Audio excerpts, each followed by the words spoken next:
பூச்சாண்டி ரயிலு வண்டியிலே வாரணாசி கோட்டை தாண்டி மெயிலு வண்டியிலே வாரணாசி கோட்டை தாண்டி மெயிலு வண்டியிலே நீ மூத்த வராண்டா கொடி நாட்ட வராண்டா நீ மூத்த வராண்டா கொடி நாட்ட வராண்டா.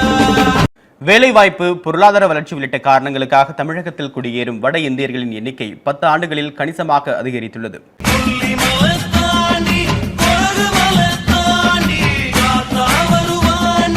தமிழகத்தில் திருப்பூர் மாவட்டத்தில் அதிகபட்சமாக 8% வெளிமாநில தொழிலாளர்கள் வேலை செய்து வருகின்றனர். இதற்கு அடுத்தபடியாக கோவை மாவட்டத்தில் 6% பேர் வேலை செய்து வருகின்றனர்.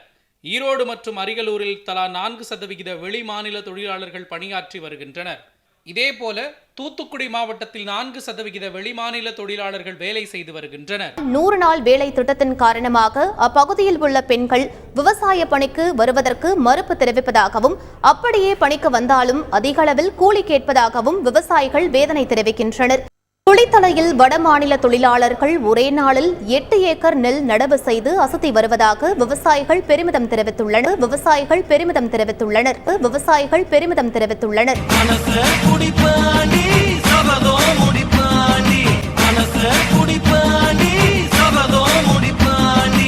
ஜீமங்கலம் ஊராட்சி ஒன்றிய அரசு நடுநிலைப் பள்ளியில் படிக்கும் 180 மாணவர்களில் 90க்கும் மேற்பட்டவர்கள் பீகார், உத்தரப்பிரதேசம், மத்திய பிரதேசம், அசாம், ஜார்க்கண்ட் மாநிலங்களை சேர்ந்தவர்களாக இருக்கிறார்கள். நான் பீகார்லேருந்து வந்திருக்கேன். எங்கள் தங்கச்சி கூட இந்த ஜீமங்கலம் ஸ்கூலில் தான் படிக்கிறாங்க. 1 லாங்குவேஜ் எனக்கு தெரியும், ஹிந்தி மட்டும். இங்கே வந்தால் எல்லா லாங்குவேஜ் தெரியும். நான் பீகார்லேருந்து வந்துட்டு இருக்கேன். ஜீமங்கலம் மட்டுமல்ல, பேடரப்பள்ளி, உளிவீரன்பள்ளி, மேலகுண்டப்பள்ளி, கொத்தகுண்டப்பள்ளி உள்பட பல அரசு பள்ளிகளிலும் வடமாநில மாணவர்கள் எண்ணிக்கை அதிகரித்து வருகிறது.